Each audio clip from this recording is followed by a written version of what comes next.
Who's taping us today? I've got to send in a video to be evaluated for another job back in Minnesota. So look pretty.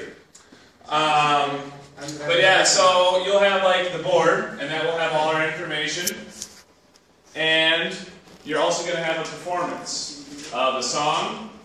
You're going to need like a dance and probably some cute outfits. So we'll figure all that out in a little bit. The gallery part, they want maps, they want timelines, they want general information. We're going to give them all that, like I said. We'll give them their maps, their timelines, their general information. But also, we want to show them how you not just study history, not just how you read about it in textbooks and replicate it on a big board, but how you actually do history. That's what you're going to be doing with this World War II unit. You're actually going to be being critical historians, making real judgment about historical events, moral judgments, critical judgments, asking questions, answering those questions. And that's going to be cool because I'm going to go out on a limb and say out of the 6 groups, you're going to be the only one that's going to be doing that. And this is a competition with judges, so maybe we can impress some people and take home whatever the prize is.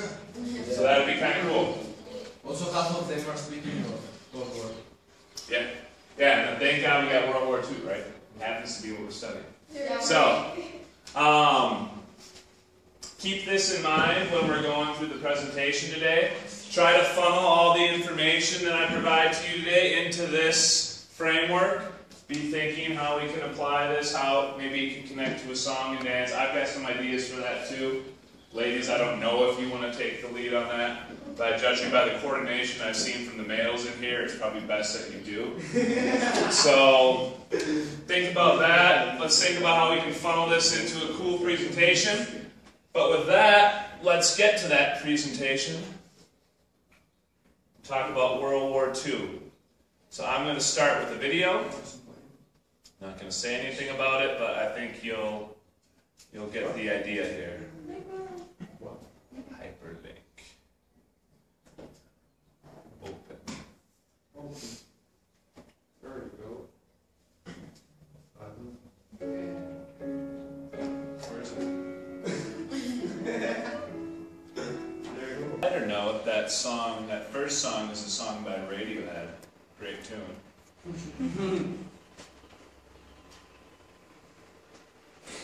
But, Israel, could you give me some light up here for the video so my future school can see me? Thanks. So, we're studying World War II. Those are pictures of what? What event? Holocaust. Right? When we talk about World War II, that's usually one of the first things we think of, is associating that event with World War II. And I think you could argue that although war is horrible, it's never pretty, if there's anything, any reason you could have to go to war, this would be it, right? Stopping this. Stopping the systematic enslavement, torture, and murder of children. If you were going to make an argument of something that's worth fighting for, it's stopping what we just saw, right? That's what we're going to be looking at today. Is when is it okay, if ever, to go to war? And we're going to be looking at this through something called just war theory. This is what you're going to do your project on. Not just World War II, but just war theory. So to give you an idea of what just war theory is, I've got a cartoon first. I'm kind of calling into question what we're going to study before we even start. What's this cartoon saying about just wars?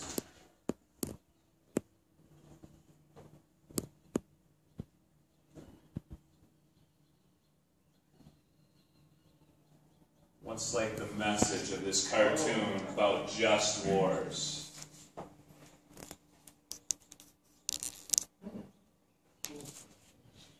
What's the difference between a just war and just a war? A just war is one which is being planned, and just a war is one which has already happened. What's that mean?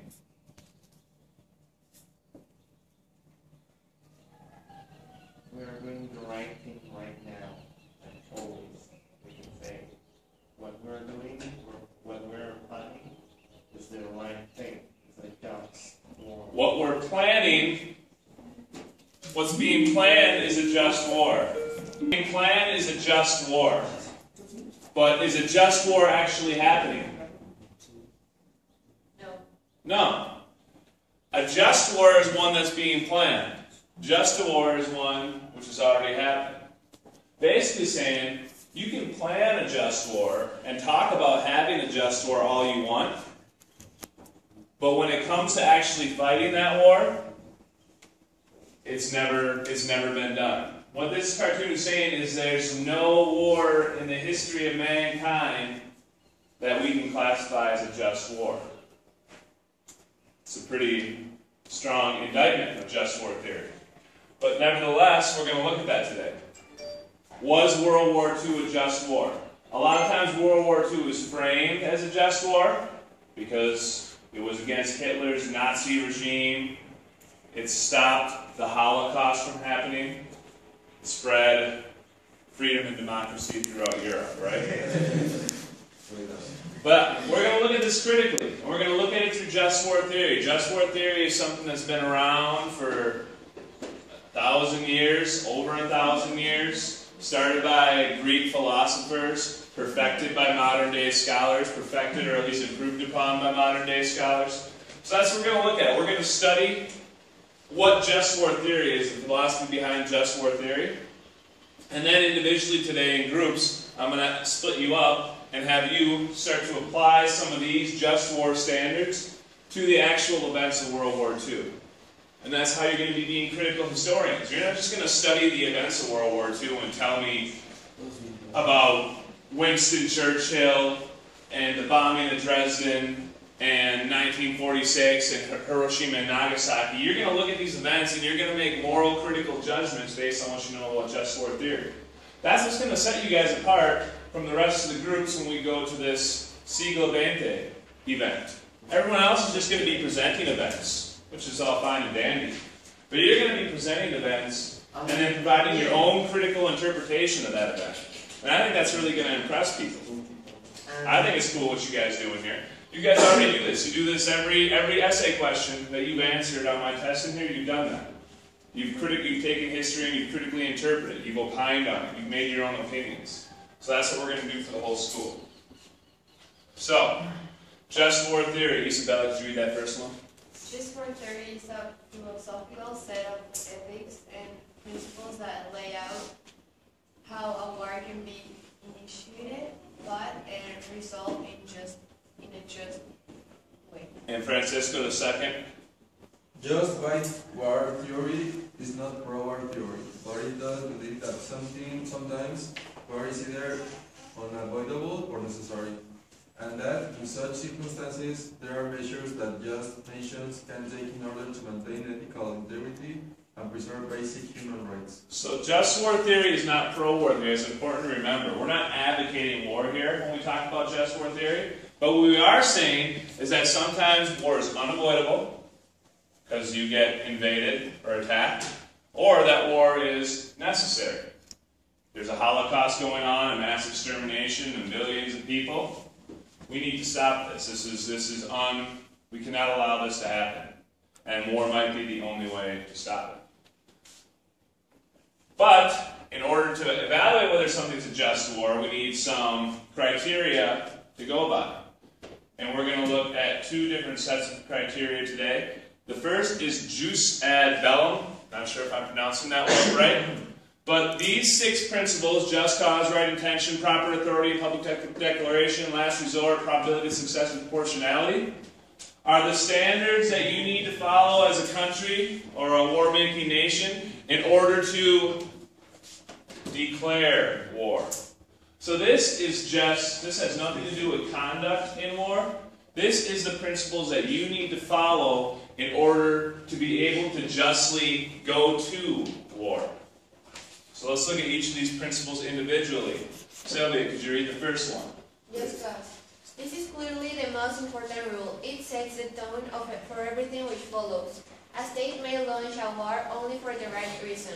The just cause most frequently mentioned include self-defense from external attack, the defense of others from such, the protection of innocents from brutal, aggressive regimes, and punishment for a previous wrongdoing which remains incorrect. So, you're invaded by another country, by Germany. You're Poland, you're invaded by Germany. That's self-defense. That's self-defense. Or the defense of others of such. So, countries like France, Great Britain, and the United States getting involved to help other countries, to help, say, Poland, or to help stop the Holocaust. These are just causes to go to war. And like it says, this is clearly the most important, because if you don't have a just cause, nothing else matters. It starts with a just cause to go to war, so you need a just reason to go to war. Second, Ian, could you read that one, please? A state must intend to fight a war only for the sake of its just cause. Having the right reason for launching a war is not enough. The actual motivation behind the resort to war must also be morally appropriate. Ulterior motives such as a power or a land grab, or irrigation motives such as revenge or ethnic hatred are ruled out. The only right intention allowed is to see the just cause for resorting to war secured and consolidated if another intention crossing moral corruption sets in. So this one might apply to World War II. Because in hindsight, this is how we look at World War II, is we rescued Europe from Nazi Germany, and we stopped the Holocaust. That's a just cause. But what you're going to have to look at as critical historians is whether that was the intention when we went to war. Was the intention to stop the Holocaust? Or were there countries from the Allied forces? Because remember, we'll be studying the Allied forces. I think we can all pretty much safely say Germany was not fighting a just war, nor had just causes. So we're looking at the other side. Did they have the right intention when they went into this? Yes. Or did they think, was the United States thinking, Europe's in disarray. What a great opportunity to us to spread freedom and democracy and influence throughout Europe, right? What was the real intention? Was it humanitarian, or was it self-interest, based on the countries wanting to spread their power and influence? That's important, because even if the cause is just, you need to be fighting for that cause for the right reasons. Otherwise, you're morally corrupt. You're not fighting the just war because you're not doing it for the right reasons, the right intentions. Third one, Ricardo, could you read that one, please? A state may go to war only if the decision has been made by the appropriate authorities, according to the proper process and made public, not only to its own citizens and the enemy states. The appropriate authority is the usual specified in the country's constitution. A state failing the requirement of minimal justice lacks the legitimacy to go to war. Proper authority in public declaration. An example where this has been violated. For example, in the United States, there is a process to nuclear war. It needs to be approved by Congress. I'm not sure what the process is here in Mexico to declare war. You guys don't fight a war every other year, so probably not as familiar with it. But in the war on terror that started after 9/11 with George W. Bush, a lot of the deployment of our troops, whether it be to Afghanistan or to Iraq, was not approved by Congress. The president unilaterally made decisions to send troops wherever he wanted. That would be a violation of this, because it violates the country's constitution on how you declare war. Furthermore, this has been amended a little bit, because some people, like Crimea, for instance, Crimea is not a country, it's not a state, it doesn't have a constitution that says how it can declare war, but they might feel the need to make war against Russia. Feel you're like the best teacher? Well,